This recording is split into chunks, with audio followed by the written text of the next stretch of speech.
여러분 안녕하십니까? JTB 뉴스입니다. 전주시는 기초생활수급자이자 장애인이 장애인 콜택시를 이용할 때 요금을 받지 않고 있습니다.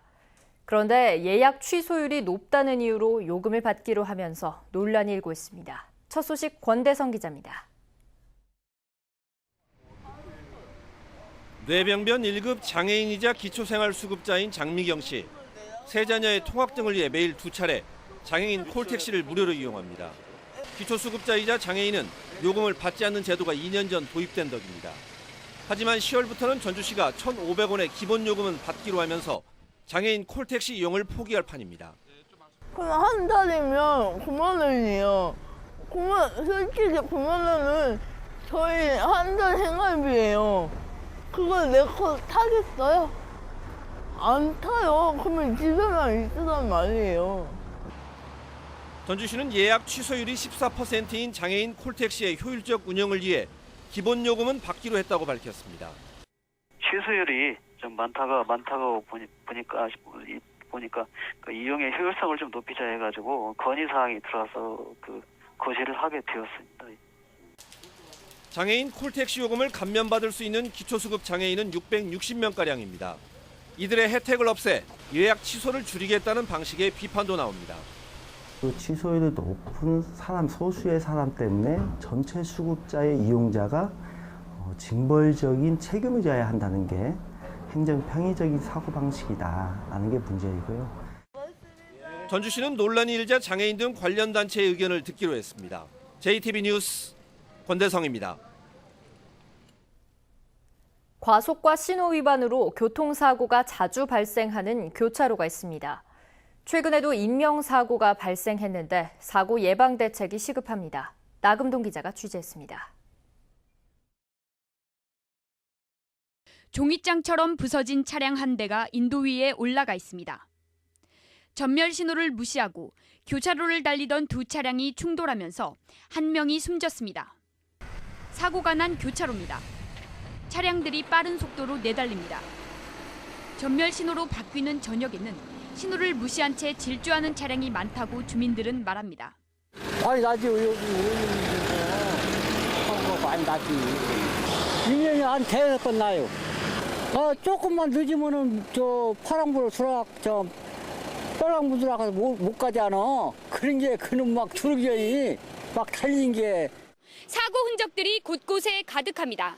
부서진 유리부터 팬더에 이르기까지 다양한 자동차 부품들이 곳곳에 흩어져 있습니다.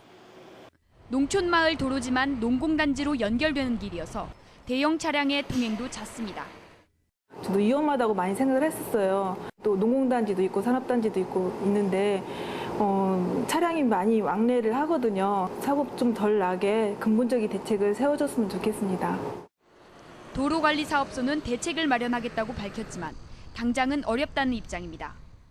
내년에 이제 도로교통대 수요 조사할 때 저희가 반영을 할 수 있게 노력해가지고 내년에 이제 선정이 된다면 내후년도에 사업을 이제 좀 추진할 수 있게.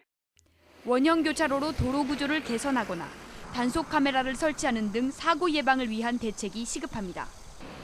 JTB 뉴스 나금동입니다.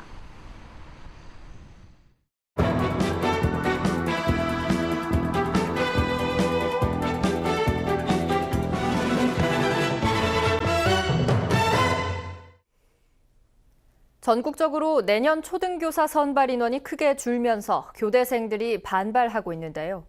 전북의 경우 내년 선발 인원은 52명으로 올해 3분의 1 수준으로 줄어들게 됩니다. 이 초등교원 임용절벽 사태의 원인과 대책을 집중 보도합니다. 먼저 초등교원 수급 정책 실패의 원인을 조창현 기자가 보도합니다. 초등학교 담임을 맡고 있는 김혜림 교사는 지난해 9월 정식 임용됐습니다. 지난해 초에 시험에 합격했지만 곧바로 임용되지 못하고 6개월을 기간제 교사를 하며 대기했습니다. 당연히 바로 받는다고 생각을 하고 4년 동안 공부해 왔었는데 이렇게 이제 빈 공간이 생기다 보니까 어떤 걸 할까 엄청 고민하다가 그래도 아이들 가르치는 기간제 교사로 좀 경험을 쌓아보자. 김 교사 같은 경우는 그나마 운이 좋은 편입니다. 김 교사와 함께 시험에 합격한 예비교사 87명은 2년 가까이 대기 중입니다. 올해 합격한 인원까지 더하면 미발령 상태인 전북의 예비교사는 233명이나 됩니다. 이 같은 일이 벌어진 가장 큰 이유는 정원 수급상의 불균형 때문입니다. 정부는 학령 인구 감소를 감안해 초등교사 정원을 지속적으로 줄여왔습니다. 여기에 정년이나 명예퇴직자 수가 예상보다 적어 신규 교원을 임용할 여력이 없었습니다. 그런데도 이전 정부는 신규 교사 선발 인원을 크게 줄이지 않았습니다. 그렇다 보니 교원 적체 현상이 심각해졌고 최근 교육부가 극약 처방을 내놓은 것입니다. 전국적으로 내년 초등교사 선발 인원을 2,200여 명 줄였고 전북은 52명만을 배정했습니다. 올해 152명에 비해 3분의 1, 3년 전 312명에 비하면 6분의 1 수준으로 급격히 줄인 것입니다. 교대생들은 임용 절벽의 본질이 수급 정책 실패에 있다고 분개하고 있습니다. 미리 조절할 시간이 충분했음에도 그러지 못했다는 것입니다. 교사를 줄여야 된다면 차근차근 계획적으로 줄이거나 교사가 더 필요하다면 계획적으로 늘려야지 매년 이렇게 1,000명, 2,000명씩 교원 수가 차이 나는 것은 문제가 있다고 생각이 듭니다.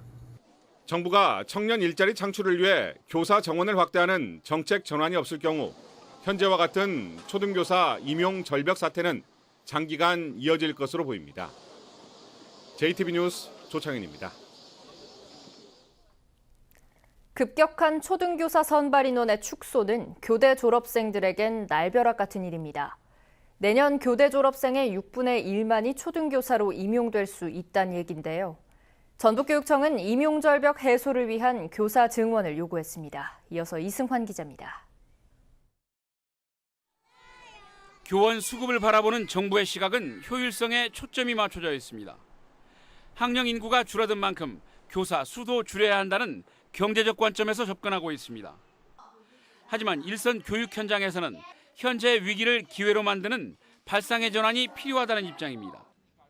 특히 농사노촌 학교가 많은 전북은 학급 수에 맞게 교사를 배치하고 학급당 학생 수를 낮춰 교육의 질을 높이는 기회로 삼아야 한다고 주장합니다. 교사 1인당 학생 수는 OECD 평균 15.1명인데 현재 우리나라는 16.9명입니다. 교육의 질은 교사의 수에 따라서 상당히 좌우가 됩니다. 이명박근혜 정권 동안에 교사 수를 비정규직으로 오히려 돌려서 교육의 질을 떨어뜨렸는데 지금부터는 정규직을 더 많이 채용을 해서 오히려 아이들에게 더 행복한 교육을 추구할 수 있도록. 전북교육청은 교과 전담 교사제 확대와 학습 부진화를 위한 별도 교사 정원 등 800여 명의 교사 증원을 교육부에 요구했습니다.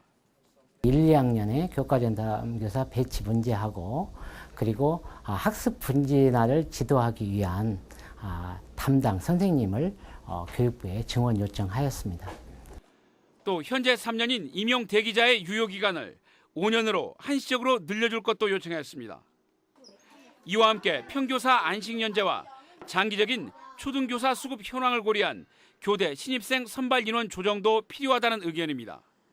JTB 뉴스 이승원입니다. 이른바 꿀벌잡이로 불리는 등 검은 말벌 피해가 갈수록 크게 늘고 있습니다. 우리나라에 들어온 지 벌써 10년이 넘었지만 아무런 대책이 없는데요. 양봉 농가들이 시름을 앓고 있습니다. 정원익 기자입니다.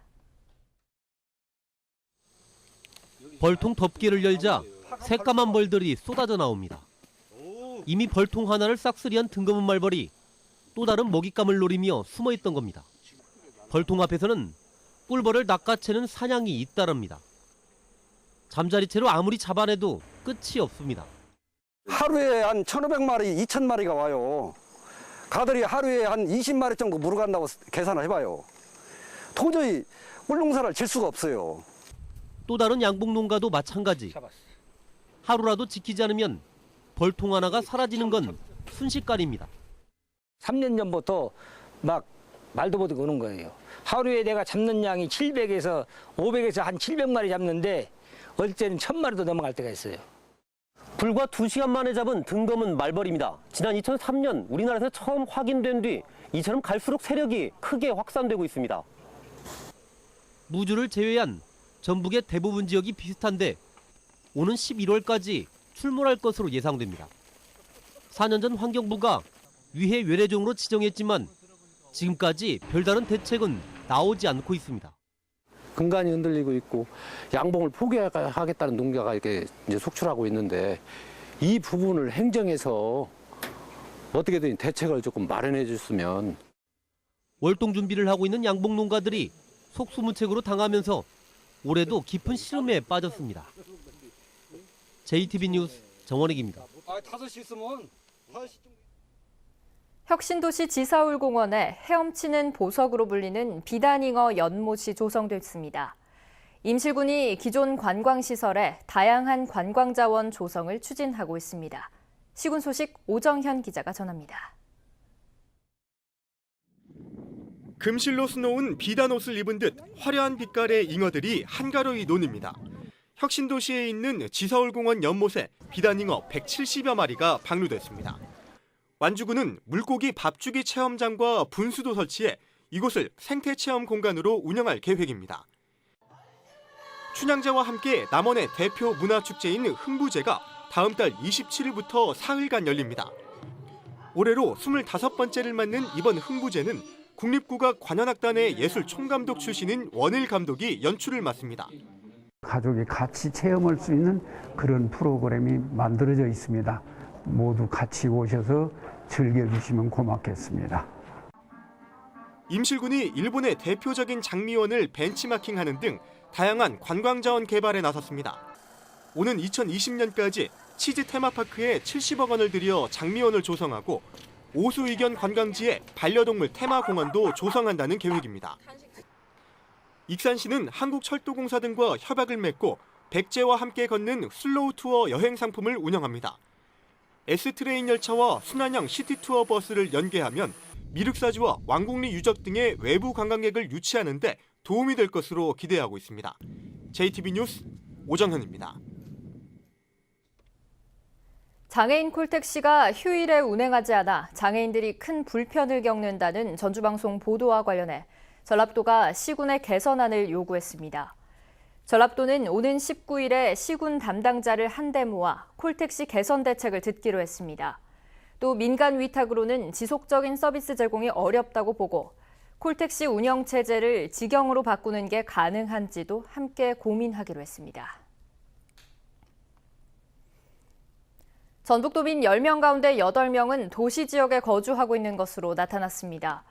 국토교통부가 지난해 말을 기준으로 조사한 결과 전북도민 186만 4천여 명 가운데 80.1%인 149만 4천여 명이 도시 지역에 거주했습니다. 전국적으로는 전 국민의 91.82%가 도시 지역에 거주해서 10명 가운데 9명 이상인 것으로 조사됐습니다. 전라도의 소비자 심리지수가 8개월 연속 상승세를 이어갔습니다. 한국은행 전북본부는 8월 중 소비자 심리지수가 7월보다 1포인트 오른 114.7을 기록해 지난해 12월에 93.3 이후 8개월째 상승했다고 밝혔습니다.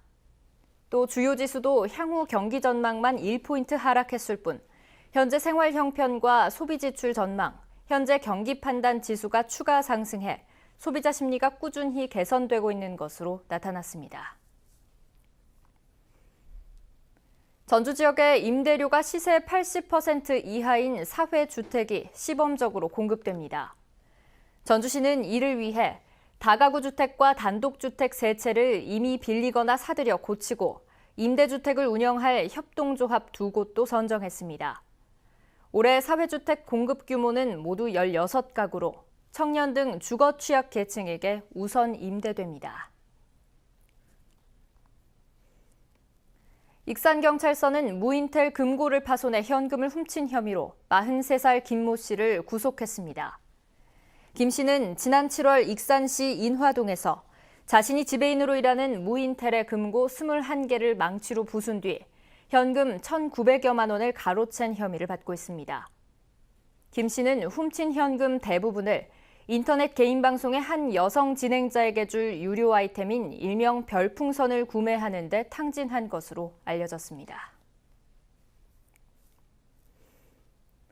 전북은 오늘 가끔 구름이 많다가 밤늦게 흐려지겠습니다. 낮 최고 기온은 전주 29도 등 26도에서 30도를 보이겠습니다. 낮과 밤의 기온차가 커 건강관리에 주의가 필요하겠습니다. 내일 오후부터는 비가 내리겠고 예상 강수량은 5에서 40mm입니다. 전주기상지청은 모레까지 비가 내리겠고 비가 그친 뒤에는 대체로 맑은 날이 이어질 것으로 내다봤습니다.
JTB 뉴스를 마칩니다. 함께해 주신 여러분 고맙습니다.